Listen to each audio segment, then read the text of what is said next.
Hey, you're listening to Marketing Out Loud, a daily podcast where I share advice, stories, and insights to help you build a thriving consulting or professional services practice. To subscribe to the show, head over to marketingoutloud.fm. I feel like I've been presenting a lot of dichotomies recently, and I'm not entirely sure why, but I have a hunch. It's because I find a dichotomy to be a useful way to motivate myself and others towards better behavior, towards a better identity. When you paint a black and white picture of the way things are, then you don't really give people much choice to stay in the gray area. You're either like this or you're like that, so you better be more like this. Here's another one for you. There's two kinds of people.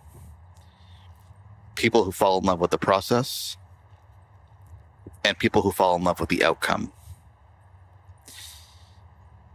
People who fall in love with the outcome don't have enough stamina to sustain the work required to achieve that outcome.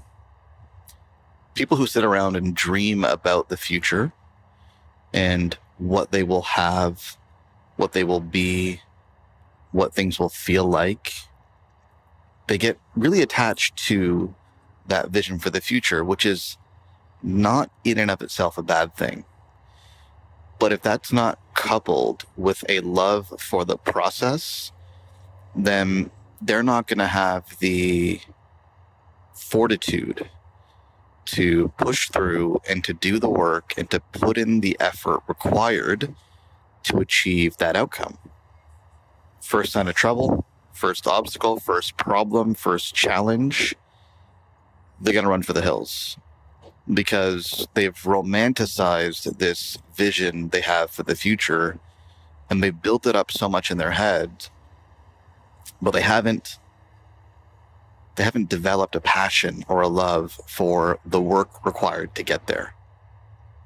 And they may still get there in the end. They may still win in the long run, but it takes them a whole lot longer because they're going to get thrown off track every time they hit a little bump in the road.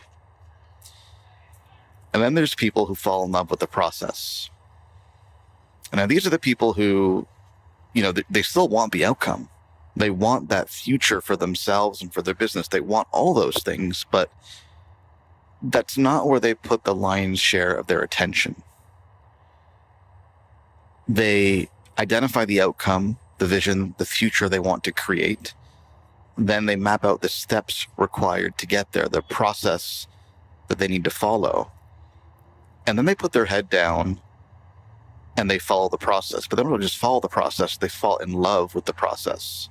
They enjoy the process.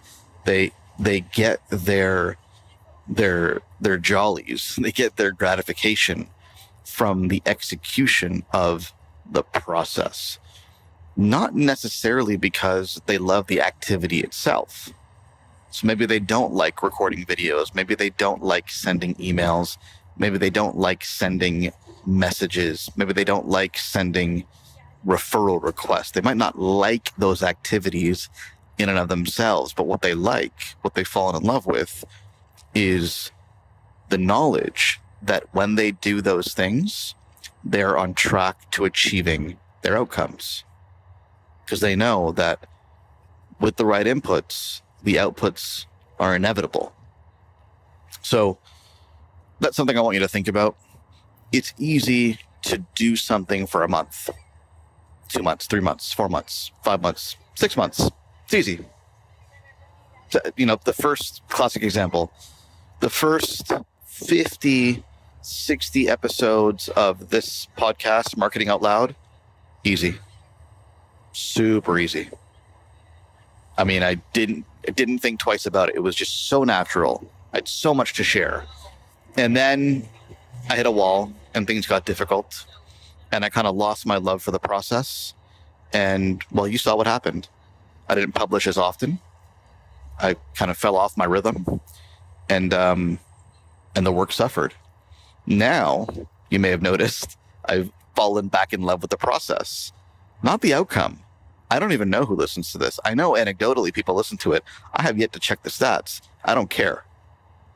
I've fallen in love with the process. This is, you don't know it, obviously, but this is the 4th episode I'm recording today.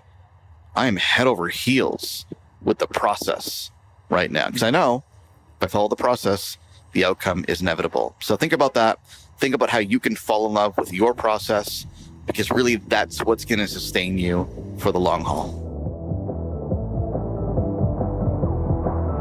Hey, thanks for listening. Do me a favor. If you like what you hear, go on iTunes and leave us a rating and a review, because it helps more people discover the show. Thanks so much.